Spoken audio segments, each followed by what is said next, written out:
Hello and welcome back to Spiritual Reboot.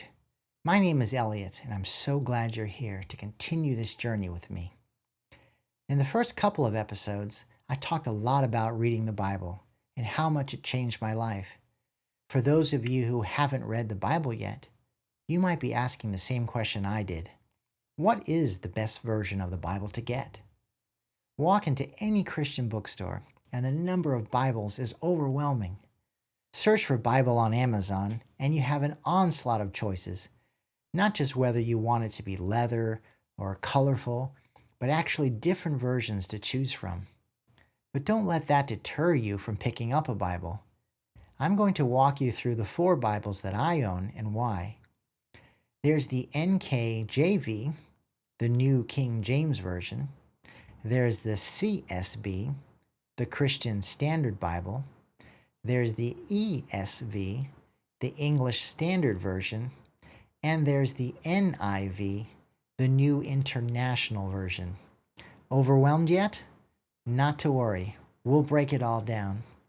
And by the way, the reason I'm using all these abbreviations is that when you go searching for a Bible, like on Amazon for example, you'll see that's what they use. So the first Bible we are going to talk about is the NKJV, which stands for the New King James Version. If you grew up in church, there's a good chance this is the Bible you heard. It's based on the original King James Version that was written in 1611. It's beautiful and poetic, but honestly, pretty hard to read for most of us today with all that formal language like thou shalt instead of you shall. The New King James has been around since 1982 and has kept that same reverent traditional feel, but with updated language that's actually readable. This version is a word-for-word translation, and that just means they translated as close to the original Hebrew and Greek as the English language allows, word by word, line by line. It has that majestic, traditional kind of sound like you'd expect to hear in a traditional church. It's the one I reach for when I want to slow down, really sit with a passage, and enjoy the flourish of the language. Next up is the ESV, or the English Standard Version. Like the New King James, this version is also a word-for-word translation that is designed to stay as close as possible to the original Hebrew and Greek. But the difference is that the New King James is going for elegance, while the ESV is going for precision. The scholars who put it together weren't as concerned with how it sounds as they were with making sure every word is as accurate as possible to the original text. That makes it incredibly precise. Scholars love it. Study groups love it.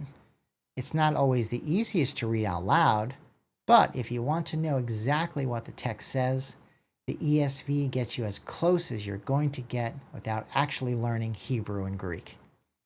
When I want to go deep on a passage, this is where I go.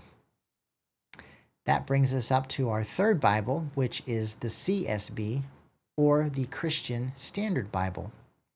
This version is probably the least well known of the 4, but honestly, it might be the most underrated. The team that put it together had a specific goal. They called it optimal equivalence. You're probably thinking, what does that mean? Well, it's just a fancy way of saying they tried to land right in the middle, stay true to the original words, but translate it in a way that actually sounds natural when you read it. If you're looking for one Bible to do everything, study, devotions, reading out loud, this is a serious contender. I originally got this version because my church uses this one specifically, so it's great for following along with the pastor's lesson each week. For me, the CSB hits that balance better than almost anything else. And lastly, let's talk about the NIV, the New International Version. It is probably the most widely read Bible in America right now, and there's a good reason for that. It's just accessible. Where the NKJV and the ESV are trying to give you the closest possible word-for-word translation, the NIV is asking a slightly different question. What did the passage mean to its original audience? And how do we say that clearly in modern English? The result is a Bible that reads almost like a book. It just flows. It's easy to follow. And if you have a friend or a family member who's never read the Bible and they ask you which one to start with, the NIV is a great recommendation. It removes a lot of their friction and just lets you hear the story. And by the way, the first Bible that I read cover to cover was the NIV. So now that I have given you a brief introduction to these 4 Bibles, I want to show you an example of how these versions differ. I'm going to read you one verse, the same verse, out of all 4 of the Bibles, and I want you to listen closely because the differences are subtle, but they're real. And I think once you hear them, you'll start to understand why people feel so strongly about the translation that they love. The verse we're going to do is Hebrews chapter 11, verse 1. It's one of the most well-known verses in all of Scripture. It's the biblical definition of faith. So let's start with the New King James Version. Now faith is the substance of things hoped for, the evidence of things not seen. The word substance, I love that word. There's a weight to it. It's almost like faith is something you can hold in your hand, something real and solid. And when you can't see something you're hoping for, that's really what faith is. So now let's try the ESV.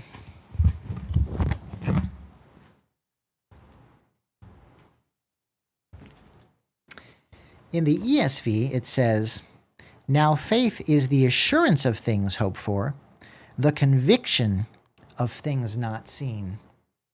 Assurance and conviction instead of substance and evidence.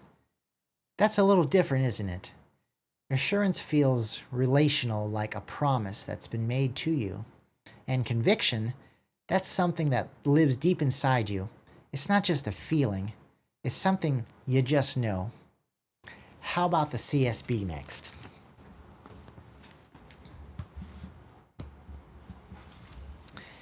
In the CSB, it says, "Now faith is the reality of what is hoped for, the proof of what is not seen."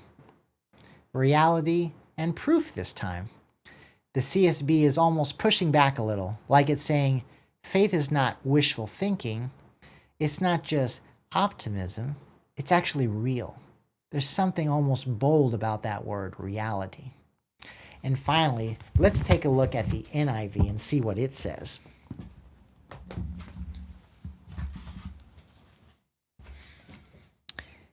The NIV says, "Now faith is confidence in what we hope for and assurance about what we do not see."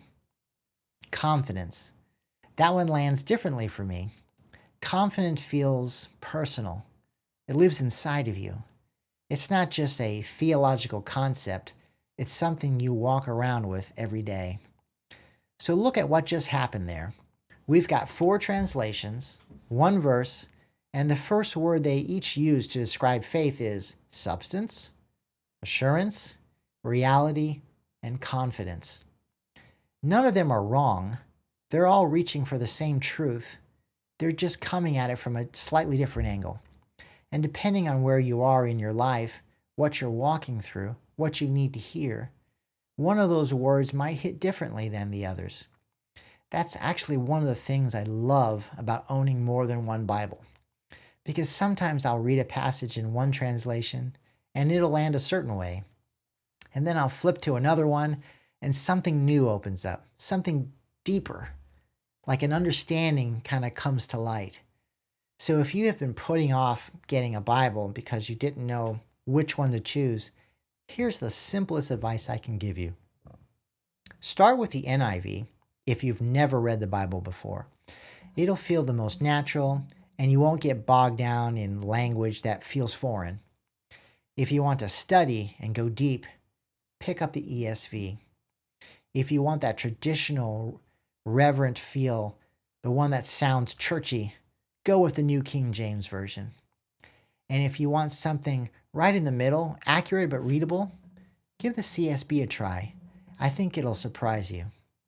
So what's the conclusion? What is the best Bible? To answer that question, I'm going to lift some verbiage from my pastor. When he is asked this question, he says, the best Bible is the one you will read. Because here's the thing, none of these are wrong. They're all the Word of God. They're just different tools. And honestly, once you start reading, you might find yourself doing what I do, reaching for a different one depending on what you need that day.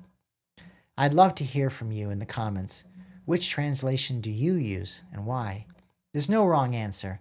I'm genuinely curious. And as always, thank you so much for being here. I hope these videos are having an impact on you, and if they are, please be sure to subscribe and like this video.